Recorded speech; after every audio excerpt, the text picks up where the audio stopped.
Muli po kami nagpapasalamat, aming Diyos, sa muling pagkakataon na kami po ay sasamba sa inyo. Sa ilang saglit po ng katahimikan, tayo pong lahat ay lumapit at magpasalamat sa ating Diyos.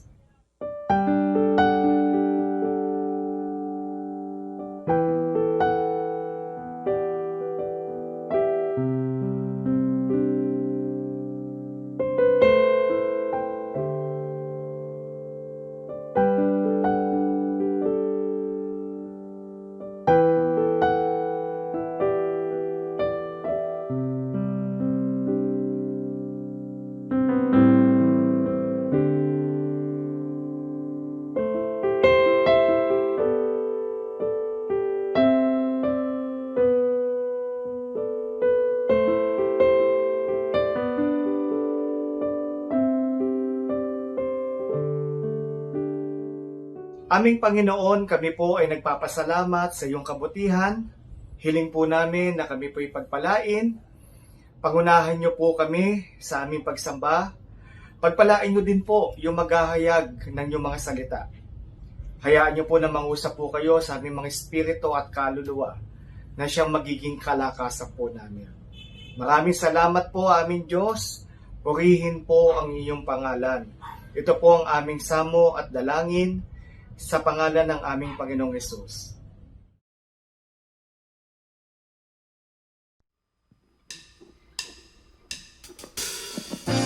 Praise the Lord!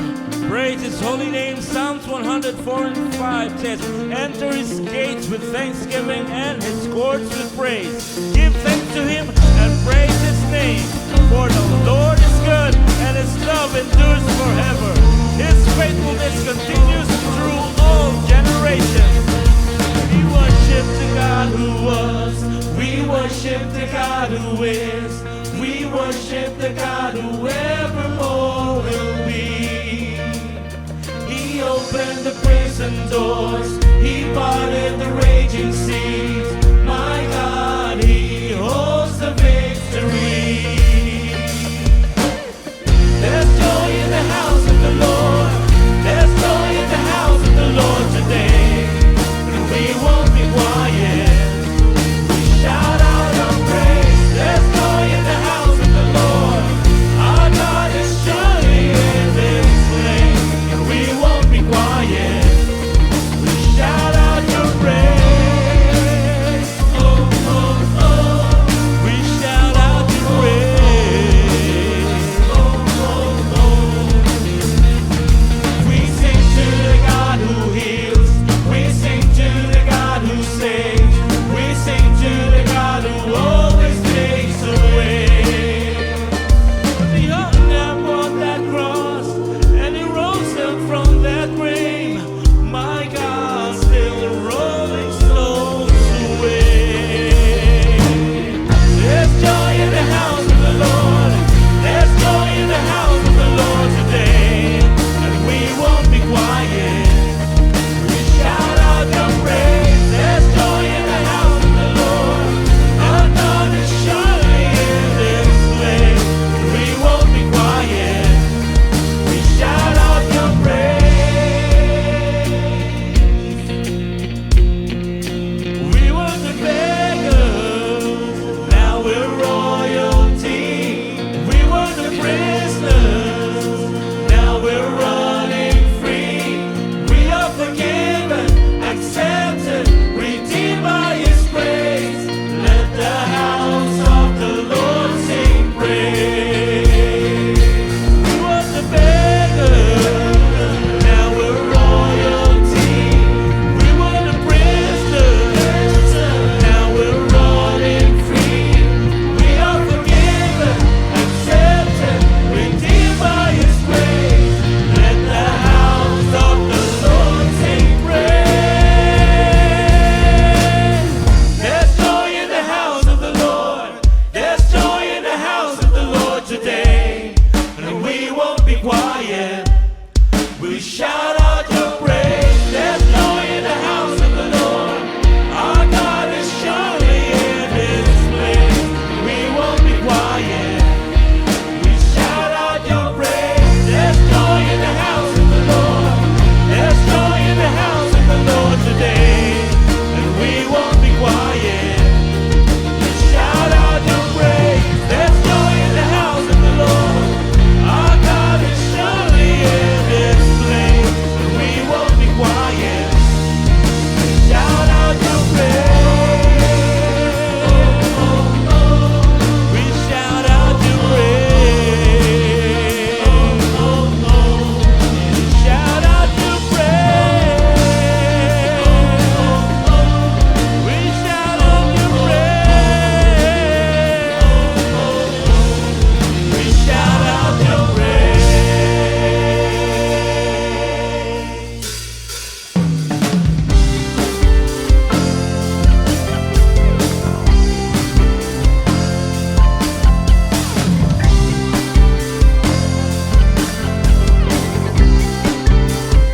bawat araw. Kayo'y laging tapat kung magmahal.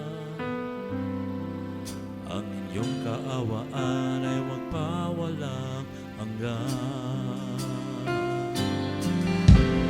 Buti-buti niyo, Panginoon, sa lahat ng oras, sa bawat araw. Kayo'y laging tapat kung magmahal. Ang inyong kaawaan ay magpawalang hanggan. Pinupuring sinasamba kita,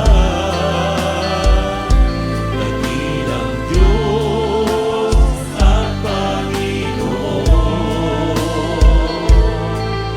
Tunay ngang kayo'y walang katulad, tunay ngang kayo'y di nagbabago. Mabuting Diyos na sa akin nagmamahal.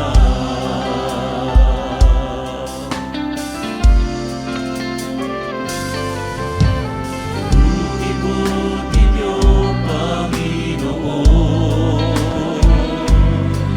sa lahat ng oras, sa bawat araw. Kayo'y laging tapat kung magmahal. Ang inyong kaawaan ay magpawalang hanggan. Pinupuring sinasamba kita, dakilang Diyos at Panginoon.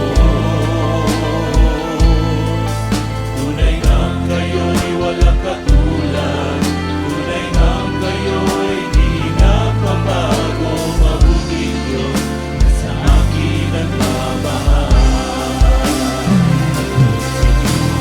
Pinupuring sinasamba kita,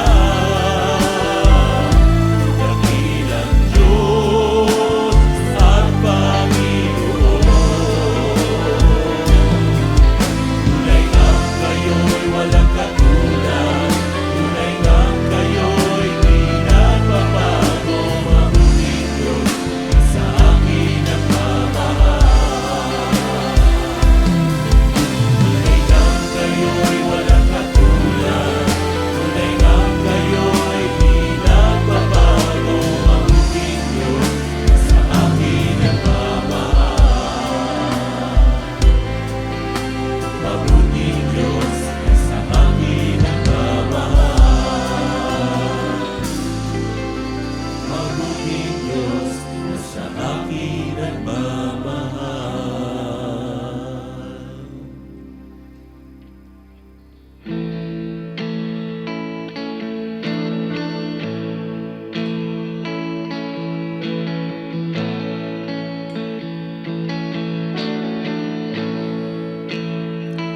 I love you, Lord, for your mercy never fails me. And all my days I've been held in your hands. From the moment that I wake up until I lay my head, and I will sing of the goodness of God. All my life you have been faithful. All my life you have been so, so good. With every breath that I am able, oh, I will sing of the goodness of God.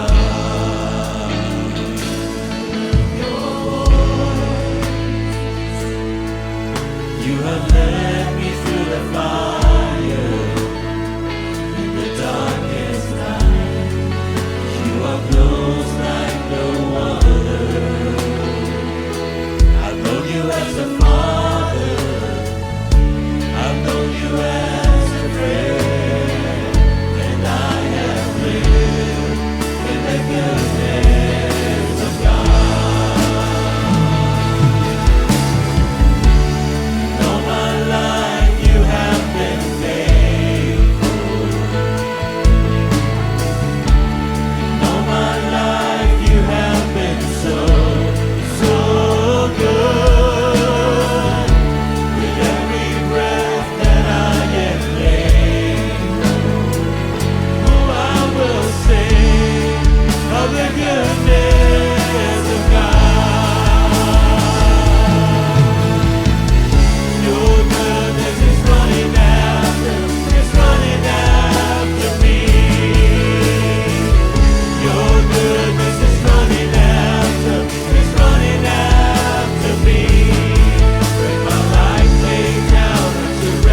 Maligayang Pasko sa inyong lahat. Palakpakan ng Panginoon at ngitian ng mga katabi. Isang maligayang ideya ang ating pinagdiriwang. Many people debate the dates, the authenticity of events, details, but the important thing is we celebrate the fact that God sent His Son para ibaba ang langit sa atin dahil hindi natin kayang abutin. Luke 2:7. She gave birth to her firstborn, a son. She was wrapped in cloths and placed him in a manger because there was no guest room available for them. A very familiar story. At sa ganitong mga Kapaskuhan, magandang binabalik-balikan yung basics, although we pray that the Lord will reveal new meanings and new applications sa mga dati na nating mga alam. The manger, ang sabsaban, ang kainan ng hayop. Panginoon, salamat dahil ganun na lang ang pag-ibig mo sa amin that you sent your Son to be with us, and with Him, you gave heaven, a slice of heaven here on earth. At meron kami, Panginoon, na taste of the things to come when we finally meet you face to face. Teach us to add more, deeper, larger, more colorful meanings to Christmas. Lead us, teach us, guide us. In the name of Jesus, your Son, we pray with thanksgiving. Manger. It is defined as a long open box or trough for animals to eat from. Kahit nung mga nakaraang maraming taon, kahit sa Pilipinas ang pakainan ng baboy, yung mga labangan, pakainan ng mga baka, mga kahoy na mga trosong tinanggal yung gitna, naging container para magkasya doon yung ipapakain sa mga hayop. At doon inilagay ng Nanay Maria ang kanyang anak na si Jesus, pagkasilang dahil wala naman silang tinuluyan na magandang lugar, wala silang mga gamit. So Jesus was placed in a manger. The important thing to appreciate is that Jesus came from heaven, from God, to earth. It's a long journey, and layo-layo yata, not only in terms of distance, but in terms of essence, yung langit sa lupa. At yun ang nilakbay ng anak ng Diyos na si Jesus. Hindi naman siya sumulpot na mature person agad as an infant at sumilang dahil kay Maria. John 1:9. The true light that shines on everyone was coming into the world.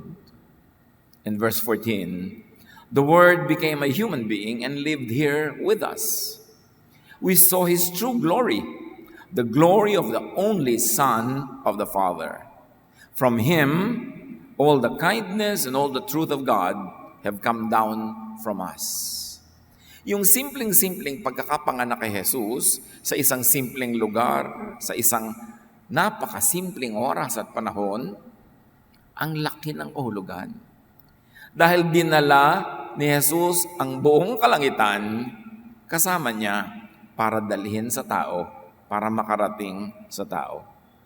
At dinala ni Jesus sa kanyang pagkakapanganak at pagsasakatawang tao ang lahat-lahat, ang buong katotohanan tungkol sa pag-ibig ng Diyos na hindi naintindihan ng Israel, hindi naintindihan ng mundo, at madalas pa nga misrepresented and twisted.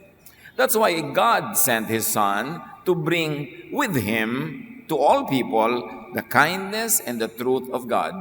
Because apparently, the kindness and truth of God had not been correctly and precisely represented by the religious beliefs and belief systems of the time and all the times before that. Kasi kung kontento na ang Ama sa representation sa kanya ng religion, ng Judaism, ng mga major religions known to people at that time, ba't pa niya ipapadala ang kanyang anak to bring with Him all the kindness and truth of God if the religious systems existent at that time were already correctly and adequately representing God and presenting His kindness and truth? In other words, hindi masaya ang Ama sa langit kung paano siya minemisrepresent ng religion. That's why He had to personally send His Son, in whom all His deity lived in bodily form. That the Son is the true revelation of the Father. It means that there had been untrue and even false representations of the Father. Kaya nang pinapasalamat natin sa Pasko na sa wakas, itinuwid ng Ama sa langit ang lahat ng dapat ituwid tungkol sa mga iniisip ng tao tungkol sa Kanya. Walang iniisip ang tao kundi siya'y malupit, hingi ng hingi lagi ng mga offering, nagagalit, lagi nagpaparusa, hindi mo maabot, hindi mo ma-reach. At pinatunayan ng Ama na hindi totoo ang lahat ng yon. O heto na ang patunay, ang lahat-lahat ng ako represented by my Son, my true Son, pupunta sa inyo para maging kasama nyo. And how can God, who is holy, now make war with humanity that was sinful when His very own Son had become human? That's why now there is peace between God and men through His Son, Jesus Christ. Paano mo gegerahin ng isang lahi na ang sarili mong anak ay naging kabilang na ng lahi na yon? Kaya ang pagkakapanganak ni Jesus sealed forever the peace between God and men or humans. Parang yung mga hari nung araw, para magkaroon ng kapayapaan, para matigil ang mga gera nila, ang anak ng isang hari ipapadala doon sa kabilang kaharian, magiging asawa ng anak ng hari doon, magkakaroon sila ngayon ng apo, yung dalawang magkaaway na kings na magkaibang kingdom, may common apo. Paano pa ngayon sila magyegera? E di kailangan lipulin nila sarili nilang lahi, sarili nilang mga angkan. At ganun ang kahulugan that God became man, became human in Jesus. That now there was not going to be any more war between God and humanity because God Himself, the Son of God, had become human. And through this human form of God in Jesus did not only bring God to people, but the same Jesus will bring people to God. That's why He is the way to the Father. Yun ang peace. Kaya ang kanta ng mga anghel na naog sila, peace on earth. There was going to be no more war because there was apparently a war between goodness and sin, between light and dark, between God and humanity, but all of that is done with through the birth of Jesus. Because the incarnation of God through Jesus is irreversible. Kaya ang sabi, this man, Jesus, came up to heaven and now sits at the right hand of the Father, continuously making intercessions for humans. Kaya yung intercession, hindi lang minsang ginawa sa cross, patuloy na ginagawa ni Jesus who sits at the right hand of the Father. And that is the meaning of Christmas. Dapat huwag mawala yun. Kahit maraming nadagdag na pampasaya, minsan pampagulo, pampastress, pero huwag mawala yung basic meaning. Now, Jesus was placed by God, by the Spirit, from heaven into Mary's womb. Ang laking journey nun. From spirit to flesh. From divine to human that remained divine. Luke 1:30-32. Then the angel told Mary, don't be afraid. God is pleased with you. And you will have a son. His name will be Jesus. He will be great and will be called the Son of God Most High. So ipinapaalala kay Mary, don't be confused ha, dadaan lang sa'yo, but He will be the Son of God Most High. Ang tunay niyang magulang ay ang Ama sa langit. You will be an instrument, and because of that you will be blessed, and all generations will call you blessed forever and ever. But this child that will be born is Son of God Most High. So Mary gave birth to Jesus into the world. Kasi alam naman biglang na lang, toink, sumulpot si Jesus from heaven, biglang nandyan na lang, malaki na. Kailangan dumaan sa natural process. Mary became an instrument. John 1:14, the Word became a human being and lived here with us. First in the womb of Mary, then into the manger. Because Mary placed Jesus in the manger immediately after having been born. Luke 2:7, she wrapped him in cloths and placed him in a manger. Kaugalian nila noon na pag may isinisilang binabalot ng lampin, binabalot ng tela, para yung bata huwag maggagalaw. For whatever it is, for the development of the bones or the muscles, or kung ano man, binabalot nila parang lumpia yung bata. Tapos inilalagay sa safe lugar. And in that case, in this particular case, Mary placed Jesus in a manger. Now let's be poetic. And let's go beyond the cartoon level of the story, but go into its essence. Because that manger is you. That manger is me, is all of us. God brings Jesus into the world and into you. Kaya kung tutuusin, ibilang natin yung sarili na sabsaban. Tayo yung manger na pinaglagyan kay Jesus. John 1:12-14, yet some people accepted him like the manger accepted Jesus and put their faith in him. So he gave them the right to be the children of God. Sino ang mga anak ng Diyos? Sino mang tatanggap kay Jesus. Ngayon, yung pagtanggap na yan kay Jesus, sobrang naging formula in evangelical circles. A, accept. B, believe. C, confess. Voila, save ka na. Sobrang na-simplify yan ng Western theology. Anong kahulugan talaga ng pagtanggap? It is not just a one-time event, but a process.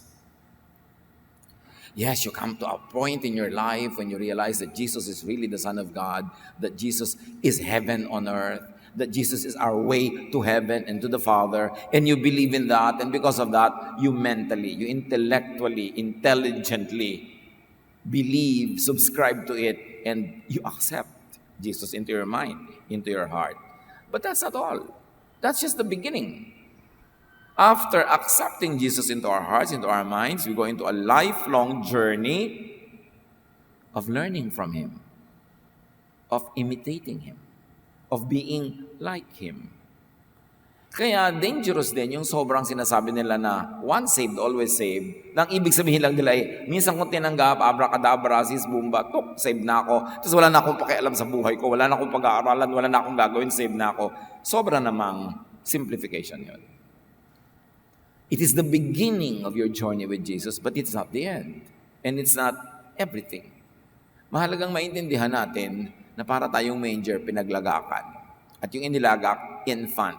Dapat lumaki yun, mabuo, mag-mature, so that we can come to a point in our spirituality when we say, when I was a child, when I was a spiritual child, I thought like a child, I spoke like a child, I reasoned like a child. But now that I am mature, I speak like a mature person. Like Paul said.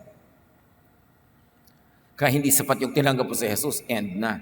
Kailangan mag-mature ka. You grow from glory to glory. You outgrow a certain childishness to grow into a certain level of maturity, and that process never ends. That's why the Bible says we grow from one degree of glory to another, from one degree of Jesusness to the next level, to the next level. And nobody becomes full in this side of eternity. But the important thing is to keep growing. And when we die, like a colonel who dies, who becomes a general, there is automatic promotion. Pag namatay ka, you attain perfection as a gift from God. But that cannot be attained physically, practically, this side of eternity. Kaya dapat nag-grow. Verse 14, the Word became a human being and lived here with us. We saw His true glory, the glory of the only Son of the Father. From Him, all the kindness and all the truth of God have come down to us. Ganun ang nangyari nung isinilang si Jesus. So let Jesus be in you like you're a manger. Let Jesus live in you. Let the kindness and truth of the Father come to you through Jesus and spread through you because now you have Jesus. Kaya magandang isipin that the manger is your heart. Inilalagay si Jesus, inilalagak, kailangan mong tanggapin. Romans 5:5, all this happens because God has given us the Holy Spirit who fills our hearts with His love. So love, God is love, Jesus is love. And when Jesus is received by the manger, when you receive Jesus into your heart, you are filled with love. Kaya doon mo malalaman, totoo nga bang tinanggap ko si Jesus? Filled ka ba ng love? O ng anger, ng hatred? You will know a tree by its fruit. So paano mo nalalaman na saved ka na? Paano mo nalalaman na naki Jesus ka na nga talaga? Day by day, you grow more and more loving, more accepting, more forgiving, more tolerant of people, more open. Yung iba habang lalong nagiging religyoso, mas nagiging close, mas nagiging rejecting, mas nagiging judgmental, mas nagiging mapambato, mapanghusga, hindi si Jesus. ang pumasok doon at sumakay doon sa manger na yon. Dapat pag-isipan niyang ganyan mga bagay. Hindi ulit ka lang ng ulit taon-taon ang celebrate ng Pasko, pero hindi umaasenso yung Jesusness. We should become more and more like Jesus. Romans 10:10, for it is with your heart that you believe and are justified, and it is with your mouth that you profess your faith and are saved. Of course, heart here is used metaphorically, standing for mind. It is with your mind that you really believe, kasi the heart naman does not think. Symbol lang siya, poetic symbol, na ang center of your personhood, ginagawa ng mga makata your heart, but it's really your brain. Doon ka naniniwala, doon ka hindi naniniwala, doon ka lumalakas ang loob, doon ka pinanghihinaan ng loob. It's your brain. It is the center of our being. So it is really the mind. The manger is your mind. So huwag nating layuan. Pag nakikita nating inilagay ni Mary si Jesus sa manger, isipin mo, heart ko yon, mind ko yon, at nilalagay sa akin si Jesus. Romans 8:5, those who live in accordance with the Spirit have their minds set on what the Spirit desires. Pag talagang pinaghaharian tayo ng Espiritu, hindi na tayo kailangan piliting maging kamukha ni Jesus. Yun na talaga ang natural na gusto natin kasi na-set na ng Spirit yung ating mga hilig. Ang hilig na natin, Jesusness. Ang hilig na natin to be more with Jesus, to be like Him, and to serve Him, and to fellowship with Him. Likas na yun kung talagang manger ka na parang mind na tinanggap si Jesus. Hindi ka na lagi ang nag-i-struggle to be like Jesus. No, now you enjoy being like Jesus. Pag struggle pa, immature level pa yon. Kasi dapat na-enjoy mo ang Jesusness, ang pagiging katulad ni Jesus na maibigin, mapagtanggap, mapagbigay ng biyaya sa kapwa, mapagpatawad. Ine-enjoy mo, hindi hirap na hirap ka, pinipilit mo lang para huwag magalit ang Diyos.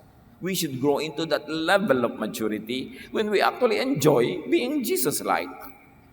Romans 12:2, do not conform to the pattern of this world, but be transformed by the renewing of your mind.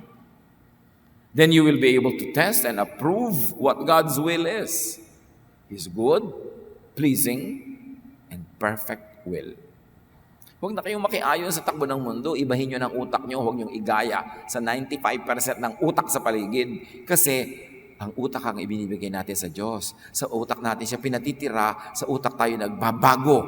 At pag nagbago ang ating pag-iisip, susunod ang ating katawan, ang ating mga habits, ang ating lifestyle, ang ating character, but it all begins with thought. So the real battleground is the mind, the realm of thought. Doon tayo nagtuturo ng disiplina sa ating sarili at doon tayo lubos na nag-aaral kung paano ba umandar ang isip ni Jesus at yung andar na yun ang susundan natin. This is what Jesus and this is what Christmas is all about. Change of mind. Pero kung taon-taon, pareho lang ng takbong utak natin, kahit ang dami na nating i-celebrate na Pasko, walang talab. The manger is your personhood. It is your personality. Dati ang laman, pagkain ng hayop, considered sa poetry na mababang uri ang laman. Pero ang inilaman na si Jesus, the highest content. So dapat yung ating personhood, yung ating personality, ang nakatira si Jesus. 2 Corinthians 13:5. Test yourselves and find out if you really are true to your faith. If you pass the test, you will discover that Christ is living in you. But if Christ isn't living in you, you have failed. So yan ang test. Hindi paramihan ng verses, hindi palakihan ng donation, hindi paramihan ng ministry. Although mahalaga lahat yon to make the church very effective. But the true test is personal. It is not corporate. If Christ is living in you, you will discover it. You will know it. Because your fruits will be like the fruits of Jesus. If you don't have the fruits of Jesus, then you have failed. Hindi nakatira sa iyo. Kaya mahalaga rin, suriin natin. Hindi lang tayo maging busy sa mga celebrations, although hindi naman masamang makisaya. Pero dapat meron kang oras ng paglilimi-limi, pagninilay-nilay, pag-iisip-isip. Kung ang Pasko mo ba ay empty o totoo. At ang tunay na Pasko, Christ lives in you.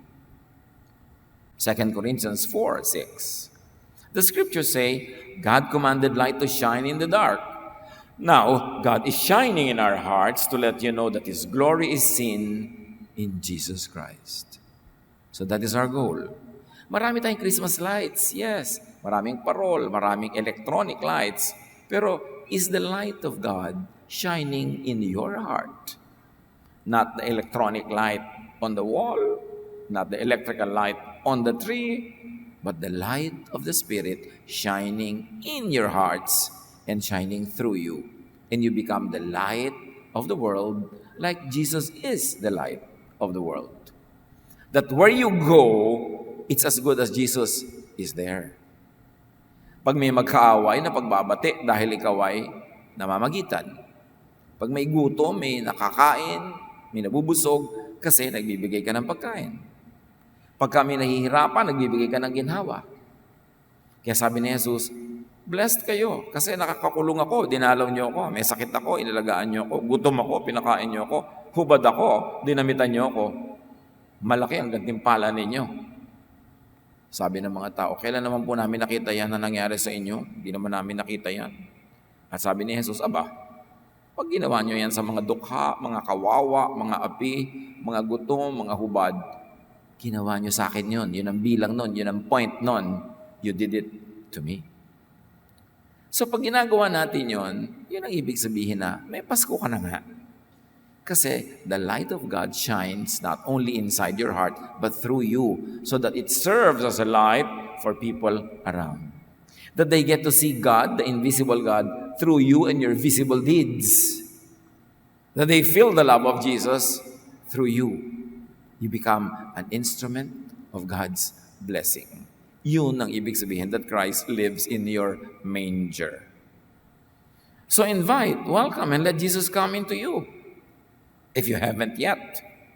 And if you have, continue the relationship.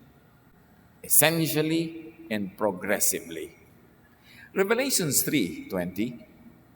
Listen, I am standing and knocking at your door. Sabi ni Jesus, if you hear my voice and open the door, I will come in and we will eat together. Kumakatok ako sa iyong pintuan, pag pinagbuksan mo ako, papasok ako, at tayo'y kakain magkasama. 2 steps, hindi lang yung pasok, na I accepted Jesus, so saved na ako, pinapasok ko na. Pero may kasunod, I will sit down with you and have a very prolonged, enjoyable meal with you. Sa Middle Eastern culture, the highest form of fellowship is eating together.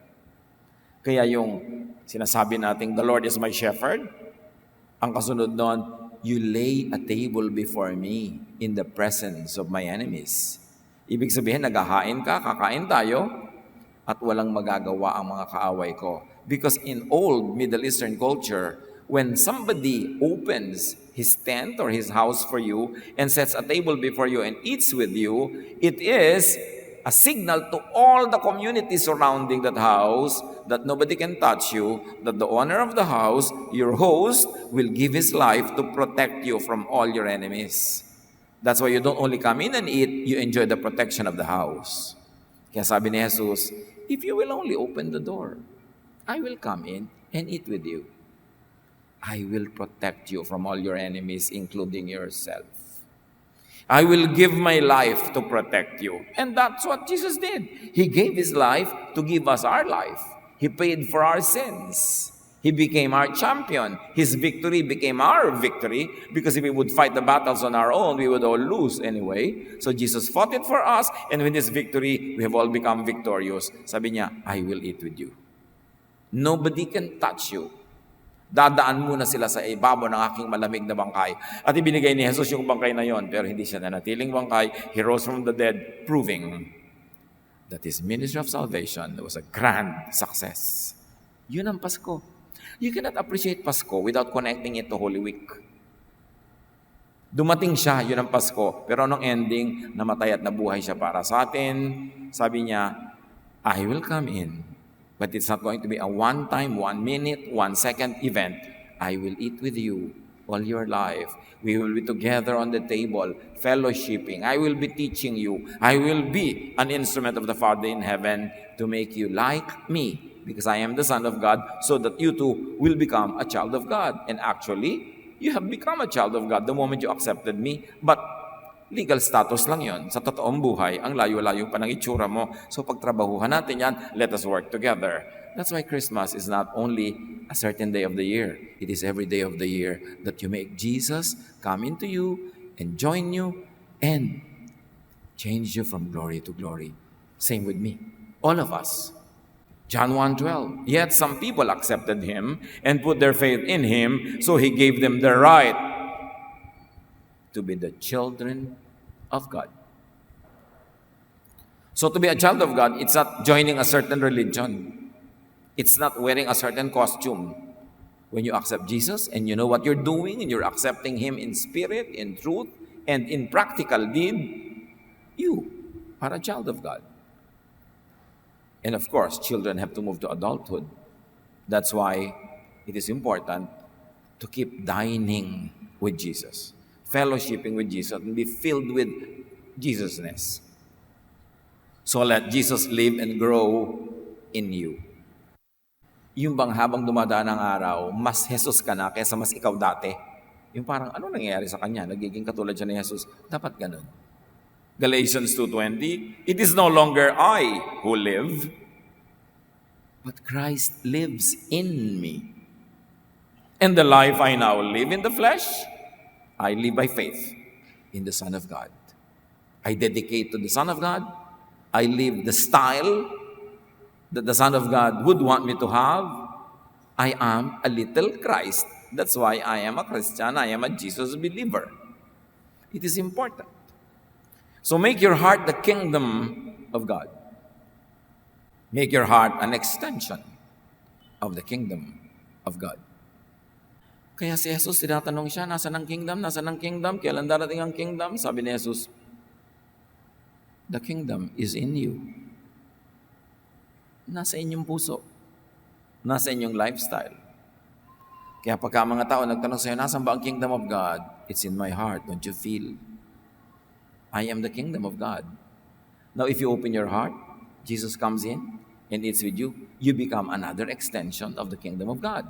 Person to person, door to door, house to house, the kingdom of God will spread and increase as one by one hearts open up to Jesus and accept him as their Savior, as their Lord, and begin a lifestyle of tutelage by Jesus, of being taught, of being trained. Yun ang pagpapalaki ng kingdom of God, hindi pagpapalaki ng relihiyon, hindi pagpapalaki ng attendance ng mga churches, hindi pagpapalaki ng mga building. Ang kingdom of God is not a building. The church is not a building. The church is the fellowship of true believers. So you want the kingdom of God to increase? Talk about Jesus, model Jesus, focus on Jesus, and let people become more and more like Jesus.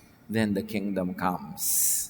Huwag tayong antay ng grand coming of the kingdom na may mga trompeta, mga kidlat, mga puputok na bulkan. With every heart that opens to Jesus, the kingdom of God comes. First to that person, and then the kingdom of God on earth extends for every one of us who are people of the kingdom, who are children of God. Luke 8:15, those seeds that fell on good ground are the people who listen to the message and keep it in good and honest hearts. They last and produce a harvest. What is a successful evangelism? What is a successful soul winning? Not only when the person accepts and prays, but now when the person keeps that good teaching in her heart, in his heart, and continues to grow until spiritual fruits become visible, become tangible.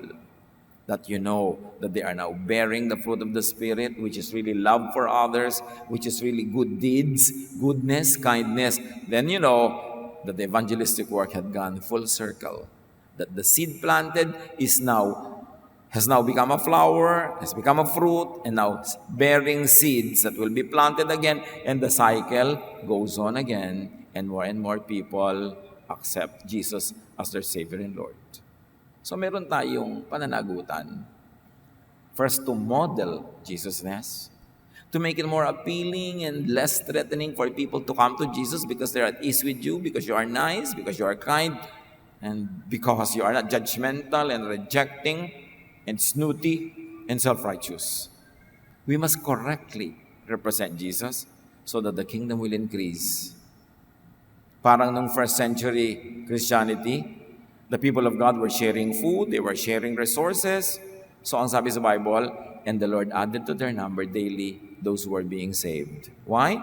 Because it was very attractive for people around to join the Jesus people. Because they were nice folks, they were kind, they were loving, hindi sila yung mga judgmental at mga self-righteous.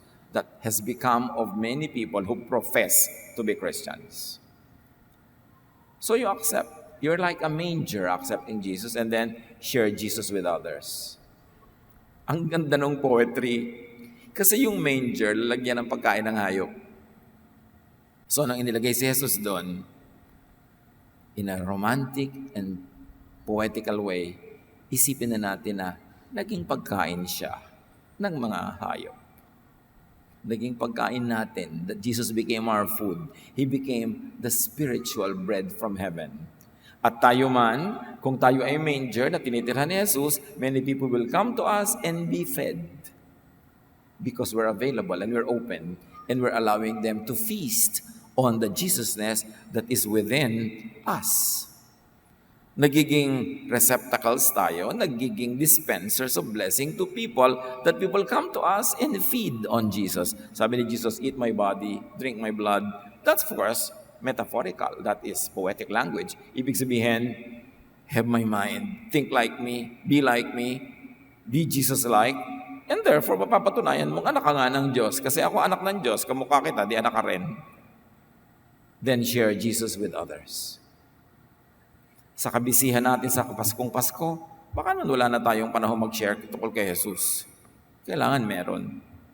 When we go to people and bring them gifts, when we visit people, make sure that you talk about Jesus. Not necessarily give them a sermon, but even a word or two that comes from the mouth of Jesus, applied on the right wound, on the right weakness, will become a blessing to people. And you help open their hearts and minds so that they too will become mangers into which we can put Jesus. Make the Spirit of Jesus inhabit many other hearts and minds. Make Jesus-ness reside and rule in many other people's lives. That's what Christmas is about. Huwag tayong malito. Acts 4:18-20. So they called the two disciples back in and told them that they must never, for any reason, teach anything about the name of Jesus. Peter and John answered, do you think God wants us to obey you or to obey Him? We cannot keep quiet about what we have seen and heard. So, under threat, Peter and John said, no, we cannot be made to keep quiet about Jesus. Kahit kami parusahan, kahit kami ikulong, hindi kami titigil na ipangaral si Jesus. Sa buhay nga natin ngayon, wala namang ganong threat. Some of our churches in some countries that are close to the gospel, they're under threat when they spread the word of Jesus. But we in this country, we are not. So dapat ang dami-dami natin na si Sharon, wala namang threat. Dapat nating dibdibin ang pananagutan nating nakakakilala kay Jesus para ipakilala pa siya sa iba. Huwag nating solohin kasi manger tayo, kainan ng iba. Dapat marami kumakain pag lumalapit sila sa atin at pinapakain natin sa kanila the words of Jesus. John 4:28-30. The woman left her water jar and ran back into town. She said to the people, come and see a man who told me everything I have ever done. Could he be the Messiah? Everyone in town went out to see Jesus. Dahil sa napakagandang presentation ng babaeng ito, hindi niya sinabing, alam mo, pumunta kayo kay Jesus, masosolve lahat ng problem nyo, mababayaran lahat ng utang nyo, gagaling lahat ng inyong sakit. Ganyan ang pangako ng iba eh. Hindi naman nagayari, nadidisappoint yung marami. Sabi lang niya, could this be the Messiah? A very interesting question. It was very interesting because it came in a question form. Naturally, the people would like to find the answer to that question. So they went to Jesus, and indeed, Jesus was the answer. They found the answer. And they asked Jesus to stay in their village 2 or 3 more days. Kasi ang nasarapan silang makinig kay Jesus. Kasi may nang-imbita. Kaya pinopromote natin ang mga sambahay. Pumupunta kayo sa church, hindi nyo naman kasama yung mga kamag-anak nyo, mga kapitbahay, kumisan sariling housemate, kasambahay, hindi kasama, kapamilya, hindi kasama. So we bring the church to your home. Buksan yung home nyo, maglagay tayo ng sambahay, a simple Bible study, stressless or less stress, na paraan ng paggagawa ng isang activity, simple. And you will bring the church, you will bring heaven into your house. Dapat kasi nating ilapit sa mga tao, lalo sa mga taong nahihirapang lumapit. Acts 1:8. But the Holy Spirit will come upon you and give you power. Then you will tell everyone about me in Jerusalem, in all Judea, in Samaria, and everywhere in the world. Yun ang mandate ni Jesus. Ikwento niyo ako sa mga malapit sa inyo, sa mga malapit-lapit, at sa mga Samaritans na ayaw ninyo, at sa ends of the world na hindi nyo kilala. So all 4 levels of relationships with people, magpupunta tayo doon to share about Jesus. Matthew 28:19, go to the people of all nations and make them my disciples. Because if you didn't do that, they will be the disciples of someone else. Make them my disciples. You will be the instrument in making that happen. Baptize them in the name of the Father, the Son, and the Holy Spirit. So para madalian tayong matandaan ang lahat-lahat ng ito, be a manger. Yun lang. Tanggapin niyo si Jesus. And then, dahil nasa inyo si Jesus, maraming ibang pupunta sa inyo para kumain. Ang kakainin nila, ang salita ni Jesus, ang katuruan ni Jesus. At ang silbi mo doon, you are a manger.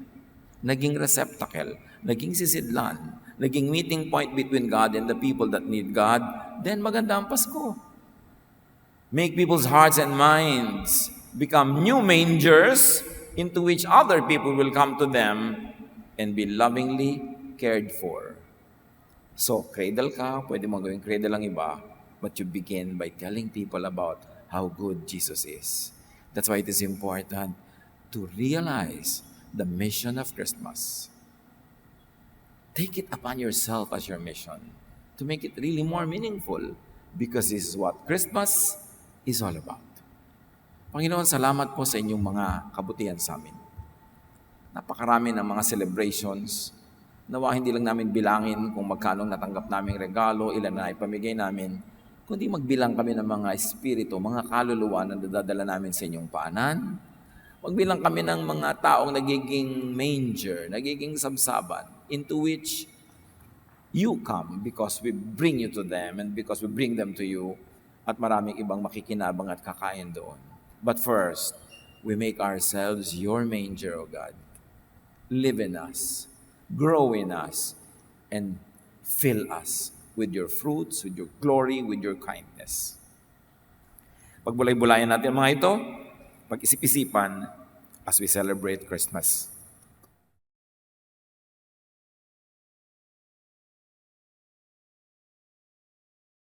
Maraming salamat po sapagkat binigyan niyo po kami ng karapatan na maging inyong anak.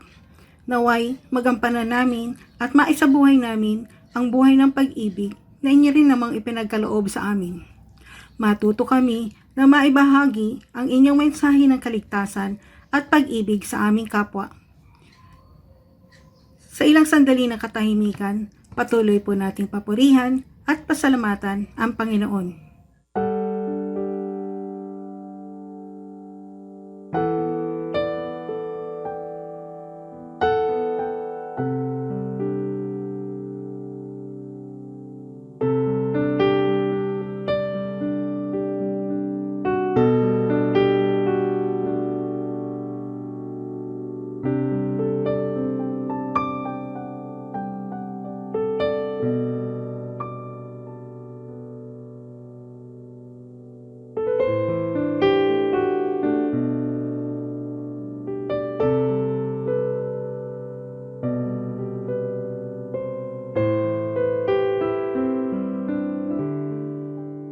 Panginoon, narito po ang aming mga handog.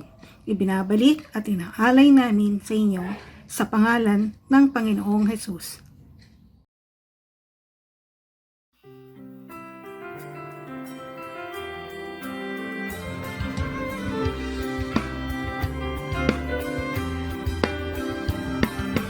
Aking mga kamay, naghahan ng tanging alay. Mula sa puso ko'y tigil, sa salamat na hatid.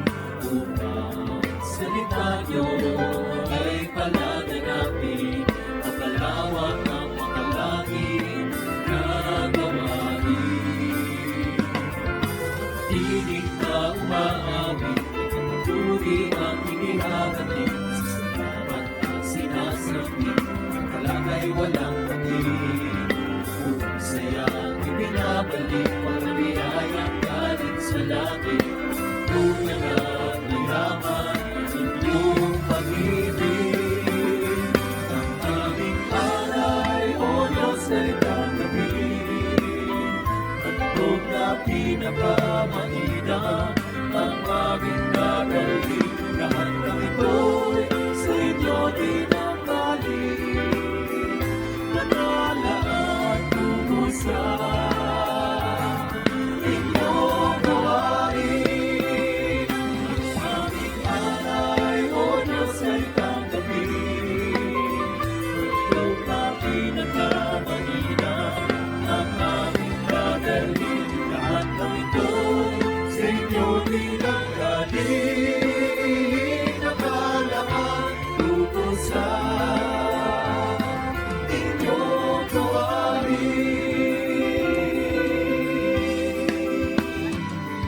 Lumalapi sa Diyos na may likha sa ating mundo. Alam siya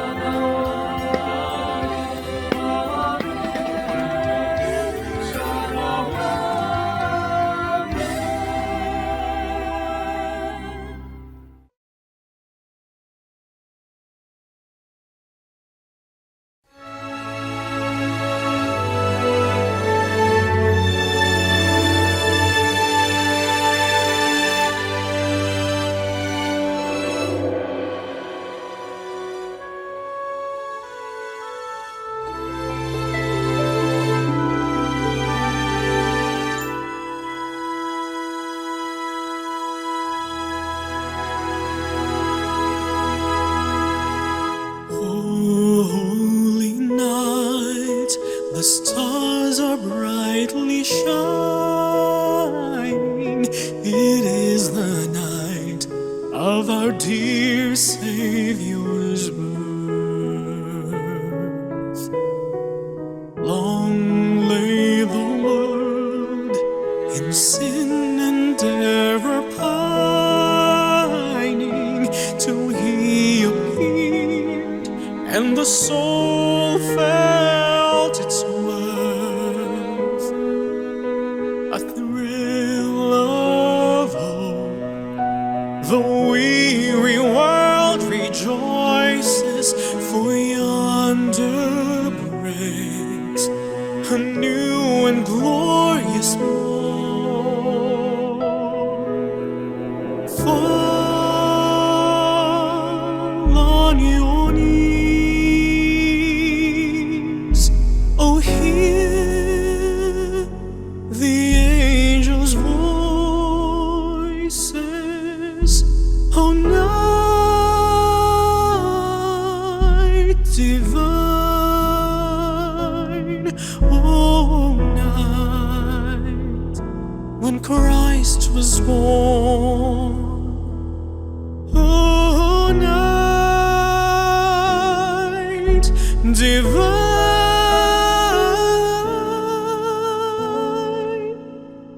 oh,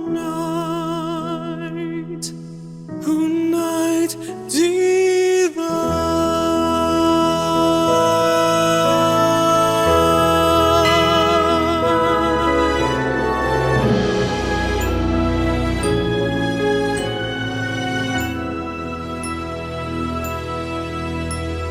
True taught us to love one another. His law is love, and His gospel is peace. Chains shall He break, for the slave is our brother, and in His name all oppression shall cease. Sweet hymns of hope in grateful chorus raise we, let all within us praise His holy name. Christ is the Lord. Oh, praise His name forever. Noel, Noel, night, oh, night divine. Noel, Noel, night, oh, night divine. Noel,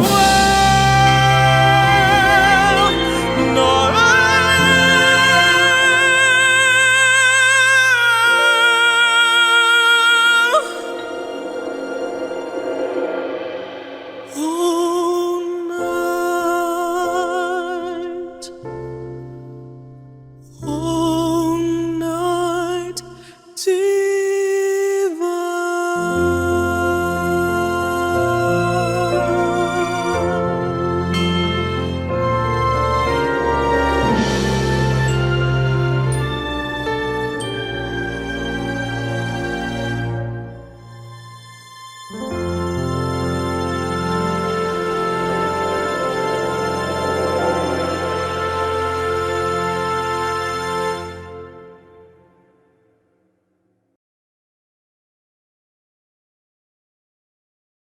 Mga kapatid, tanggapin niyong lahat walang hanggang biyaya ng ating Diyos amang nasa langit. Ang kanyang pag-ibig na ni minsan hindi nagmaliw at ang patnubay na bawat araw ay ating nararanasan.